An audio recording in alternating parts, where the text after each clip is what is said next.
begin the usage of the kind of pH buffers, one must first rinse the ionizing buffer off of the pH reader to ensure that the reader isn't reading the actual kind of buffer, but the pH of the solution. So to ensure that the buffer isn't being read, one must rinse it off into a beaker with deionized water.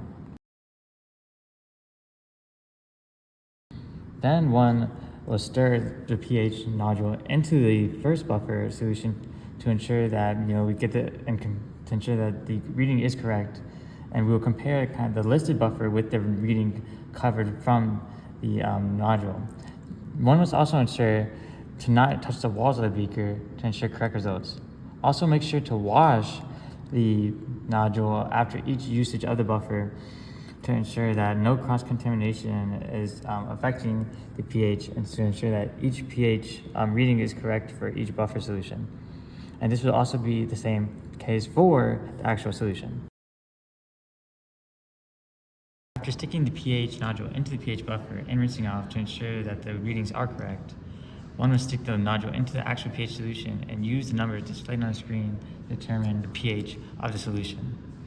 After which, one will clean off the acid and then put it back into the buffer solution for reuse later.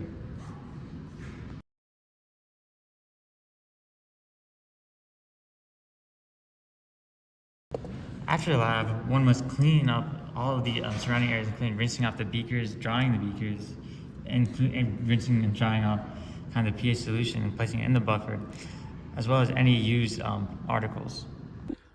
Looking at strong acids versus weak acids. Strong acids completely dissociate into ions when placed in water. Their pH is very low and it releases all of its H+ ions into the water. Some examples are HCl, HNO3, and H2SO4. Weak acids partially dissociate into ions when placed in water.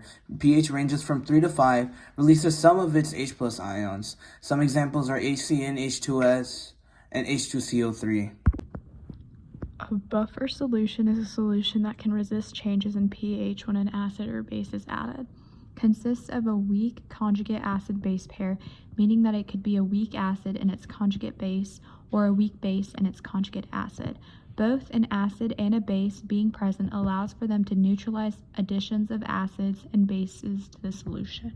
By the way, here are our results.